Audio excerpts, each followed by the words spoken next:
My soul and I are just so connected to this random Ibiza top. Hold up, this top is a story.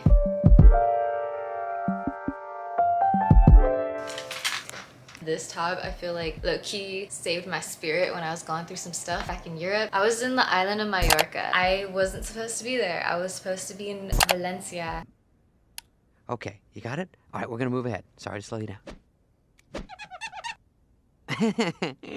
So my friends and I had just stayed at the Ibiza Rocks Hotel, and they gave us this swag bag with this t-shirt and some other stuff, and I'm like not the type of girl that likes to wear t-shirts with like brands on them and stuff. Like, I just don't wear it out. It's just not me. I gotta really love the brand to be repping it. And so I was already thinking like, oh man, another shirt that I'm probably gonna donate. I'm sorry, I'm just keeping it real. So there was 5 girls, including myself, on this really cool European, like Spain, Ibiza trip. And we just finished partying in Ibiza and we were getting ready to go to Valencia. Because there was 5 of us, we were like 1 girl too many for a taxi, for a cab. So we had taken a bus close to this like dock where we were gonna take a boat to Valencia. So we get dropped off by the bus stop, and one of the girls had like messed up her foot in Ibiza, so she was like, I can't walk this, like I need to take a cab and whatnot. So me and another girl were like, well, we don't want to spend any more money when we know we could walk, so we'll just meet you at the location and then we'll obviously go to Valencia together. And so they were able to go on their thing, but me and the other girl were late to our ferry. Essentially, we did not make our flight to Valencia that night, and we were just stuck. So our only option was to take a ferry to Majorca and then take a flight to Valencia to get there that same night. We're on this ferry. It was a beautiful ferry, actually. It was actually a really big boat. It felt like a whole cruise. But anyway, we're sitting there trying to get connection on my phone.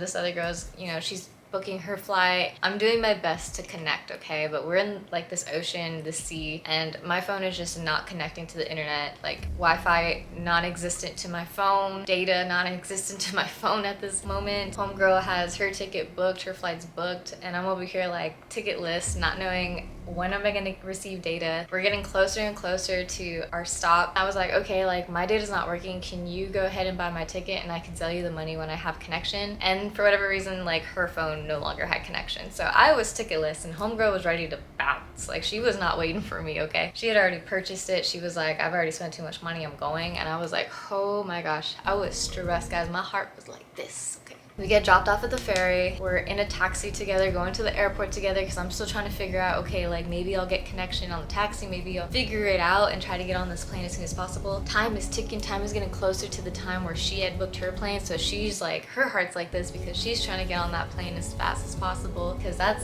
flight's about to take off. So I'm over here like tearing, trying my hardest not to like look at her so that she doesn't see like the stress that I'm in, because I know she knew. She already knew. She didn't have to see it to know, okay?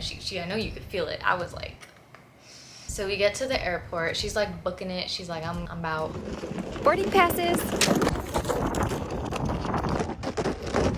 So she goes, I'm just stuck in this airport in Majorca, this small airport, okay? It wasn't a big one, it was a small one. I don't speak Spanish. I don't know the language. I don't know the culture. I don't know what protocols, like what am I to do? I was just like zoned out, stressed out of my mind, not knowing what to do. The only girl that I knew was gone. So I was just like stressed. I was stressed, okay? A little bit later, she comes back. She had missed her flight. Now we're both stressed. I'm stressed because homegirl just took off on me. I know she's not in it for me. We're not.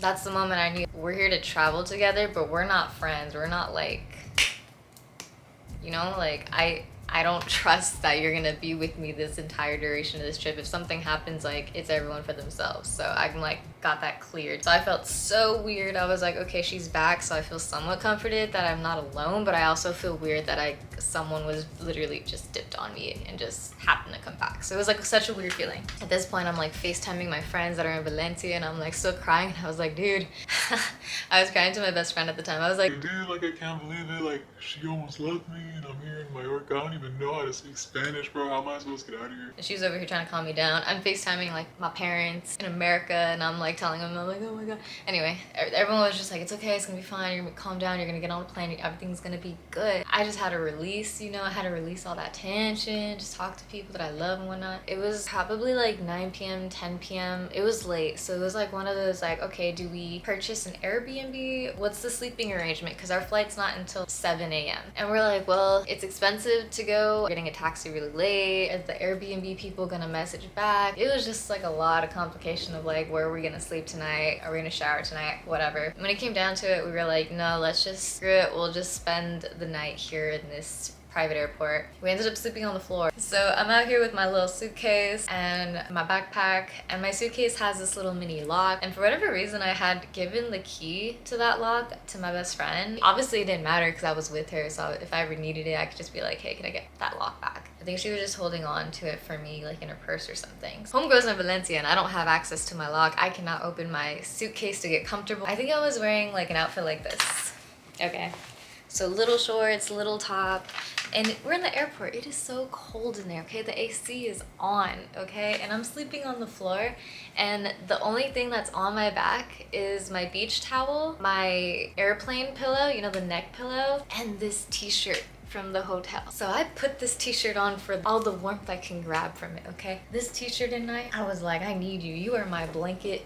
You are my comfort. You are my strength. So I'm wearing this t-shirt. I got my little like neck pillow, and I just put my like beach towel on the floor, okay? And I'm like, oh, and I had an umbrella. So I had this t-shirt, my beach towel, my neck pillow, and a random umbrella in my backpack. So I used all those materials as best as I could. I laid down my little towel and I tried to even like fold it up as much as I could just to give me some more warmth, like a blanket. I have my little neck pillow and I used my umbrella. I just popped that open to give me some privacy, to cover my shame that I'm sleeping on the side of an airport while people are lined up to get on their plane. It just felt so sad. I laugh about it now, but yo, at the time, it was just such a crazy, wild situation that I would never expect to be in. But you know, that's what happens when you traveling for the first time in another country. You just never know what can happen sometimes. I will say, lesson learned, obviously. When I travel now, I'm much more prepared. Stay positive, my friends. Just stuff will go down in life and you just gotta stay positive and roll with the punches. You know, God kept me alive, He kept me going, and all was well at the end of the day. Like, we ended up in Valencia the next day, got on that flight, got back to Valencia, I rested, I was rejuvenated, and we got back to enjoying our trip. I have some more stories from that trip, but that's really the significance of the shirt. It really kept my spirit alive. The fact that I had something to cover myself with, keep me warm and whatnot, it was there for me. It was there for me. But I am, it just reminds me of affirmations, you know, like, I am safe, I am protected. It reminds me of Nacho Libre when he was just like, I am. I'm glad I am. I'm proud I am. A real religious man. So that's why I hold on to this shirt. I've had it since 2019. So a good 4 years. Hey, we're gonna hit the 5 mark. Year 5's coming up, so yeah, that's why I keep it.